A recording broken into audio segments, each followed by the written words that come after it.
नमस्कार दोस्तों, मैं एलिना आपका स्वागत करती हूँ एलिना की किचन में। दोस्तों, आप सबने बैंगन की सब्ज़ी बहुत तरह से खाई होगी। आज मैं लेकर आई हूँ आप सबके लिए बैंगन की सूखी भाजी, जो कि बहुत आसानी से बनती है।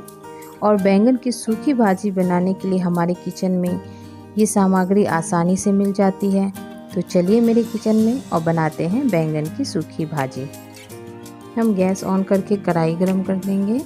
मैं नॉन स्टिक कढ़ाई में बना रही हूँ। आप चाहे तो इसे एल्युमिनियम के कढ़ाई में या लोहे के कढ़ाई में भी बना सकते हैं। कढ़ाई में हम 1 टेबल स्पून के करीब रिफाइंड ऑयल डालेंगे। तेल गर्म हो गया है। अब हम इसमें 1 टीस्पून जीरा और 1 टीस्पून काली मिर्च डालेंगे।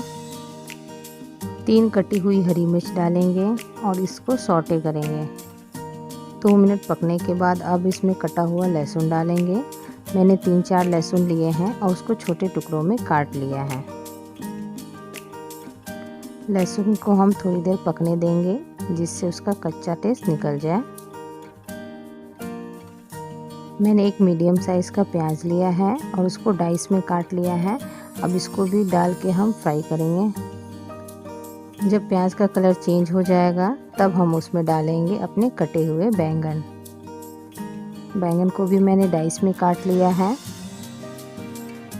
इसको अच्छे से मिक्स करेंगे और हम इसे ढक के पकाएंगे।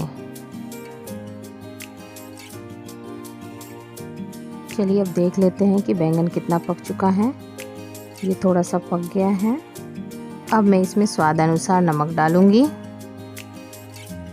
नमक डालकर इसको अच्छे से मिक्स करेंगे और इसको फिर से ढककर पकाएंगे। आप देख सकते हैं बैंगन आधा पक चुका है।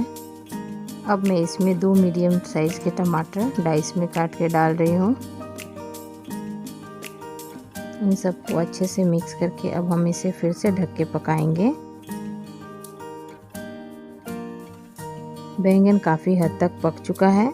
अब हम इसमें 1 टीस्पून हल्दी पाउडर, 1 टीस्पून कश्मीरी लाल मिर्च पाउडर डालकर मिक्स करेंगे और इसे 2 से 3 मिनट तक पकने देंगे, जिससे मसाला सब्जी में अच्छे से मिक्स हो जाए।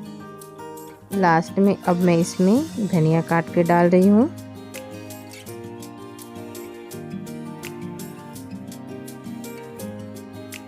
देखिए दोस्तों, बैंगन की सूखी भाजी कितने अच्छे से बनकर तैयार हुई है। आप भी इसे घर पे ट्राई करें और आप इसे दाल चावल के साथ, रोटी के साथ या फिर पराठे के साथ परोस सकते हैं। अगर आपको मेरी वीडियो पसंद आई तो मेरे चैनल को लाइक, शेयर और सब्सक्राइब करना ना भूलें।